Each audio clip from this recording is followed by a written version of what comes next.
Here we have a cheap LED head torch that I got from a shop called Poundland, and it's quite good. It's very good value for money. It's got one of these cob style chip on board cob style LEDs, and it's very bright. It's got different modes, dim and bright, and a flashy mode, which is annoying, and off, and it runs on 3 AA batteries, and they last a really long time. But it's a little bit annoying that obviously when the batteries are flat, you need to replace them.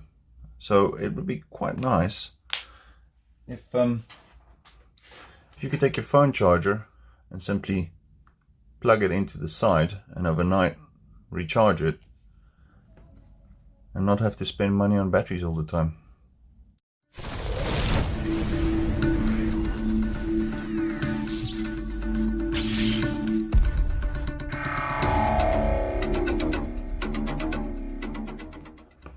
So let's get rid of these batteries. I actually found a lithium battery, a single lithium cell battery, and I removed it from, I think, a kid's toy or an old tablet or something like that. It's only a little battery, but it just so happens to look like it's going to fit perfectly in there. And you can buy these batteries on eBay or online, and you buy them according to the width and the height and the width of them. But it looks like this one's going to perfectly fit. So if we have that and a means to charge it, like one of these little USB charging ports, the 2-pin type for easy soldering, no data pins to worry about, and we can mount that somewhere on here so that the phone charger can plug into it. I think we'll be good to go. And charging a lithium battery, there's some things you have to be careful of.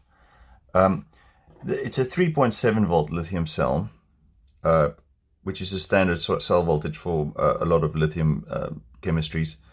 You can't go above 4.2 volt. So that's the maximum charge voltage, and you can't go below about 3 volt to drain it completely. So you have to be careful in how you charge these. Now, luckily, most lithium batteries have one of these protection boards built in. And this board will cut out if the voltage drops below around 3 volt. And it was also cut out if you charge it and the voltage tries to go above 4.2 volt or more or less there. So it's done most of the hard work for us. So it means our charging circuit can be incredibly simple. So what I intend to do is to use a diode and a resistor to limit the current. So the diode would stop any feedback back into the charger and give us from the 5 volts, give us about a 0.6 volt drop. And the resistor would limit the current. And the little protection board inside the lithium cell, wrapped in this Kapton tape, this protection board will do the rest of the charge protection for us. It's a bit crude, it's by no means perfect, but it'll work well, especially since we're charging it with only about 60 milliamps of charge current with this resistor. And then as soon as it reaches its maximum charge level, the board should cut out automatically for us. And it looks like that's going to be the positive terminal, and that's going to be the negative terminal. And these are simply just bridges. So that bridge can come out. So let's just see how that comes out. Oop. And this one can come out as well. Let's just ping across the room. Gives us a bit more space now. I think we can remove that spring as well.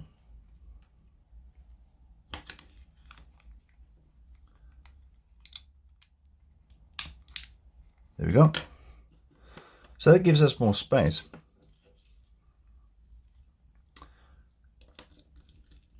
And I think that fits in there rather nice. So we'll start by putting a little piece of double-sided tape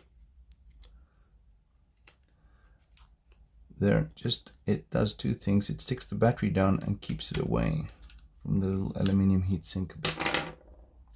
We'll double this piece up.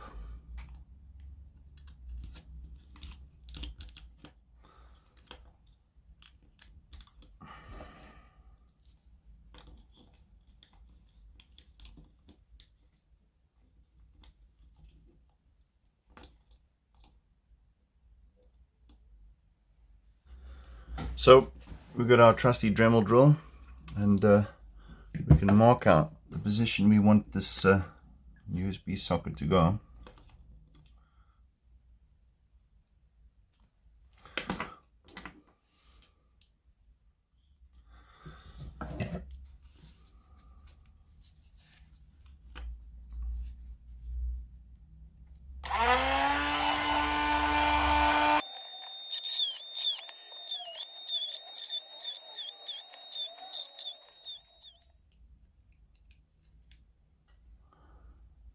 It's not perfect, but I think it'll do.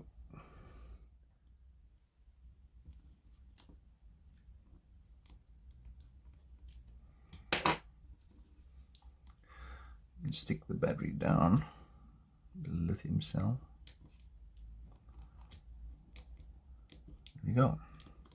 And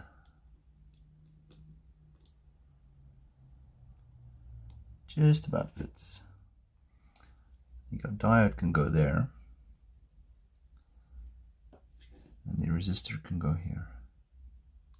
So this resistor is actually two 10 ohms resistors in parallel, giving us about 5 ohms, which shares the dissipation between two resistors, and it's also because I didn't have a 5 ohm resistor. So what we'll do is we'll tack that resistor onto the negative terminal.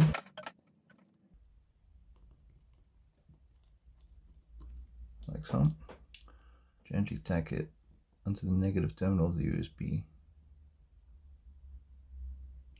There we go.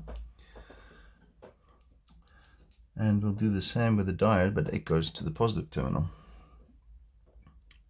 with the arrow pointing towards the positive terminal of the LED lamp, which is also going to be the positive terminal of the battery.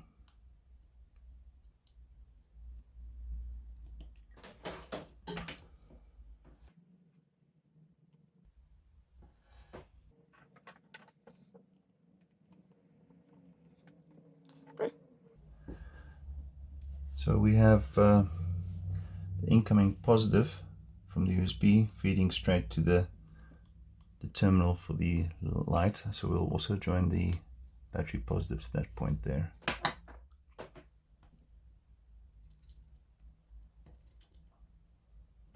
There we go. And the negative goes to the negative terminal here.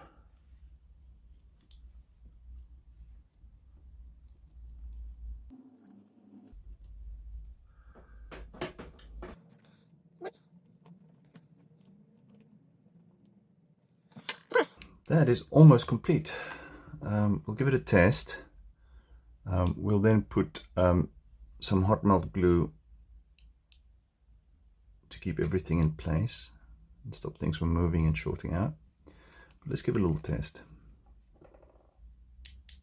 There you go.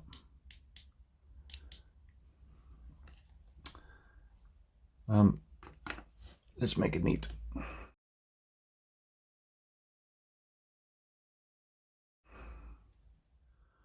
Okay, so it's not pretty, but everything's in place and glued in place tightly.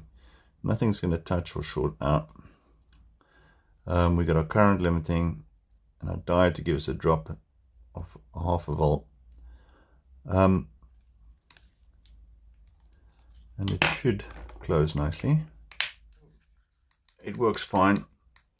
In hindsight, I think putting this USB charging socket right next to here makes it a bit of a tight squeeze to get the charging cable in. It does go in, so it does work. It's not the end of the world. I think you could call it a feature. It's nicely hidden away in the corner. But now she's rechargeable, and you don't need to worry about buying batteries anymore.